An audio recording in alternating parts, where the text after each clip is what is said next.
वो आपने एक कविता की लाइन है, शायद हिंदी की, जो पढ़ी होंगी, अब तो मेरे स्मरण में ज़्यादा नहीं है, कि वो चिड़िया की, जब मेरा घर बना घोंसला सूखे तिनकों से तैयार, तब मैं यही समझती थी बस इतना सा ही है संसार। मैं एक एक तिनका करके इस घोंसले को बनाती रही बनाती रही बनाती रही। मैंने खूब परिश्रम किया क्योंकि एक एक तिनका जोड़ा था, और इधर उड़ान भरी उधर उड़ान भरी, कभी यहाँ से कभी वहाँ से, लाते लाते वो तिनका कई बार गिरा, कई बार छूटा, फिर उठाया, फिर छूटा, बार बार बना करके काफ़ी समय लगा। जब मैंने घर बना लिया, मैं उसमें रहने लगी, मैंने समझ लिया कि अब बस यही मेरा संसार है। जब मेरा घर बना घोंसला सूखे तिनकों से तैयार, तब मैं यही समझती थी बस इतना सा ही है संसार। लेकिन जब मैं उड़ी आसमान में दूर तक पंख पसार, जब मेरी उड़ान दूर तक हुई, अभी तो घरौंदे में ही थी तो लगता था कि यही संसार है, यही दुनिया, इतना सा ही छोटा संसार है। लेकिन जब मैं उड़ी आसमान में दूर तक पंख पसार, तभी समझ में मेरी आया बहुत बड़ा है ये संसार। तभी समझ में मेरी आया ये इतना सा ही घरौंदा नहीं है, ये इतना सा ही जीवन नहीं है, ये इतनी सी ही विचारधारा नहीं है, ये इतनी संकुचित सोच नहीं है। अरे मैं तो आत्म स्वरूप हूँ, मैं तो आनंद स्वरूप हूँ, मैं तो परमात्मा स्वरूप हूँ, मैं तो ईश्वर अंश हूँ, मैं तो ईश्वर पुत्र हूँ। मेरा आकार इतना छोटा नहीं हो सकता, मैं तो उस निराकार ब्रह्म से प्रकट हूँ। इसलिए मेरा दायरा, मेरी प्रतिभाएं, मेरी क्षमताएं, मेरी उड़ान बहुत ऊंची है। मैं बस इतने से के लिए नहीं आया। मेरा हृदय इतना विराट है कि पूरी दुनिया इसमें समा जाए, मेरा जीवन इतना विराट है पूरा ब्रह्मांड इसमें समा जाए, और मेरे रिश्ते इतने गहरे हैं कि यहाँ कोई पराया नजर ही नहीं आए।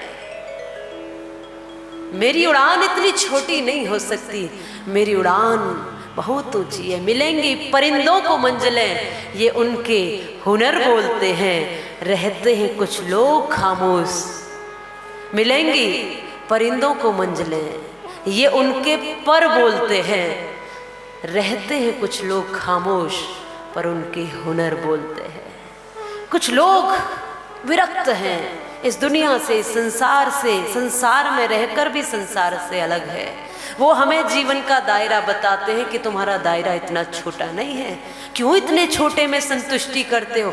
जब बहुत बड़ा प्राप्त करने के लिए आए हो तो क्यों इतने छोटे में ही सीमित हो जाते हो? अरे कुएं के मेंढक क्यों बनते हो? अगर जल में ही रहना है तो विशाल सागर के भीतर रहना सीखिए। कुएं में मेंढक बनकर क्यों फुदक रहे हो? क्योंकि उसको यही लगेगा यही मेरा घेराव है, यही जल है, इतना ही जल है दुनिया में, और कहीं जल नहीं है। पर जब सागर में हम जाते हैं तब पता चलता है कि हमारे गहराई कितनी है, इस सागर की विशालता कितनी है, यहाँ क्या नहीं है, हम यहाँ से क्या नहीं प्राप्त कर सकते, पर हम यहाँ क्या बटोर रहे हैं और किस में जीवन बर्बाद कर रहे हैं।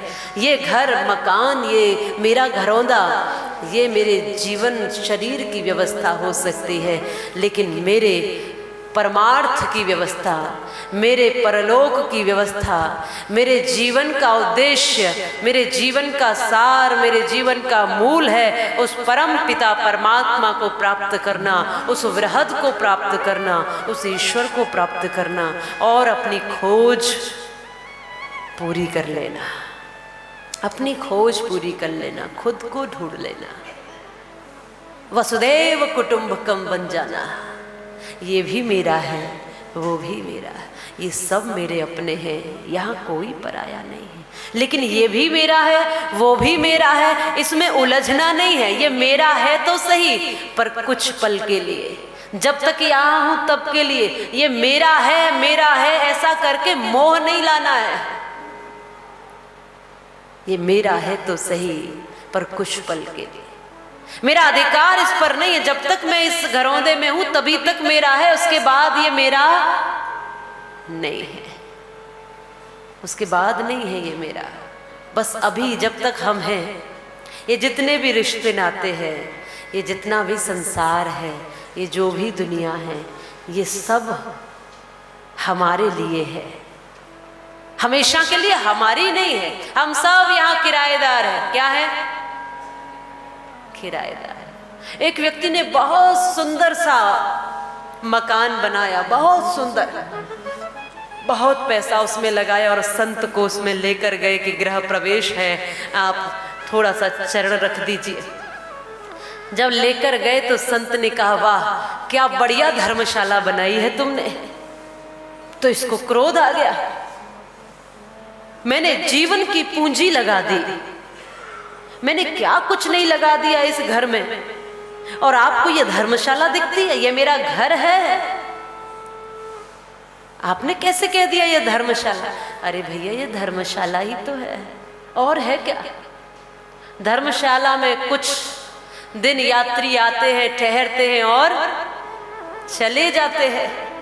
इसमें क्या तुम सदैव रहने वाले हो? ये भी धर्मशाला है, आज तुमने बनाई है, कुछ दिन रहोगे, तुम्हारे बच्चे रहेंगे, तुम कुछ दिन रहोगे, चले जाओगे, आते जाते रहते हैं इस धर्मशाला में यात्री। सदैव के लिए कोई यहाँ परमानेंट नहीं है, कोई यहाँ ठहरता नहीं है, सदैव के लिए यहाँ कोई नहीं रुकता है, सब आने जाने वाले हैं। कबीरा खड़ा बाजार में, मांगे सबकी खैर, और ना काहू से दोस्ती और ना काहू से वैर। सब यहाँ अपने जरा आंखें खोल कर देखो, ये आंख की मक्खी को हटाकर, चश्मे की मक्खी को, वो मैं जो उदाहरण देती हूँ कि प्याला चाय का, उसमें मक्खी गिर गई, मित्र के यहाँ मित्र गया तो प्याला चाय का आया, उसमें मक्खी गिर गई, फेंक दिया, इसमें मक्खी है। दूसरा प्याला मंगाया, वो भी फेंक दिया, इसमें भी मक्खी है, ये ठीक नहीं है। तीसरी बार तीसरी चाय मंगाई तो इसने देखा इसमें भी मक्खी पड़ी है, ये फेंकने ही वाला था कि हाथ पकड़ लिया मित्र ने, भैया देखो तो सही कैसी मक्खी गिर जाती है तुम्हारे प्याले में, हर बार गिर रही है। उसने ध्यान से देखा और देखा तो मक्खी चाय में नहीं थी, मक्खी चश्मे पे लगी हुई थी। चाय में मक्खी है ही नहीं, तुम बार बार फेंके जा रहे हो, चश्मे की मक्खी हटाते नहीं हो और चाय फेंके जा रहे हो। इस संसार में बुराई नहीं, संसार बंधन नहीं है, संसार को साधन बना लो तो ये मोक्ष का द्वार भी बन सकता है। मक्खी तो यहाँ है, बुराई तो यहाँ है, नजरिया तो यहाँ खराब है, भीतर सारे विकार भरे हुए हैं और हमें जिधर देखते हैं उधर बुराई दिखती है। अरे जब भीतर परमात्मा बैठा है तो जहाँ देखोगे वहाँ परमानंद ही दिखेगा, जहाँ देखोगे वहाँ आनंद ही आनंद होगा।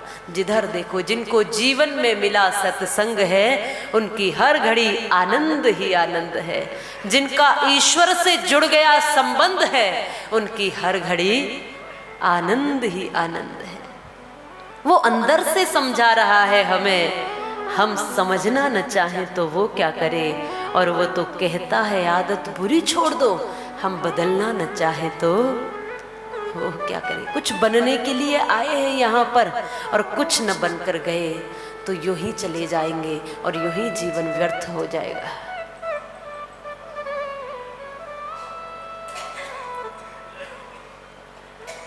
कुछ बनने के लिए, संतों का सानिध्य पाने के लिए, श्रेष्ठ विचार अपने जीवन में ढालने के लिए, और बड़े सुंदर भाव संतों के हैं। ए मनुष्य, विद्वान समझा रहे हैं, श्रेष्ठ जन समझा रहे हैं, शास्त्र समझा रहे हैं। मैंने कहा ईशावास्यमिदं सर्वम यत्किंच जगत्याम जगत। अरे आंसू पहुंचे नहीं किसी के, भला किसी का नहीं किया है तो उसने श्वास किए हैं पूरे, केवल जीवन नहीं जिया है। एक देवता थे शिव शंकर, महादेव इसीलिए हो गए, लोक लाज की जय हो, जग में अमृत बांटा जहर पिया है, और काली घनी रात के अंदर जो लोगों को राह दिखाए, लाख चंद्रमाओं से बढ़कर छोटा सा वो एक दिया है। करता केवल परमेश्वर है, ना कुछ तुम हो ना कुछ मैं हूँ, उसने जिससे जो चाहा है उससे वैसा काम लिया है। हम सब यहाँ पर मात्र निमित्त हैं, उसको जिसके हाथ से जो कराना है वो करा ही लेता है।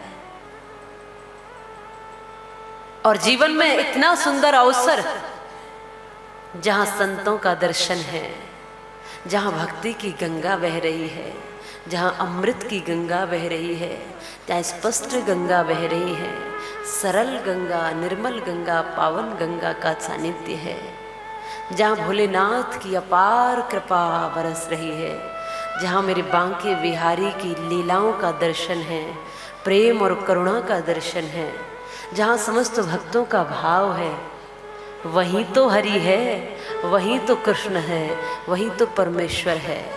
आप सबने तो इस स्थान को और भी सुंदर कर दिया है।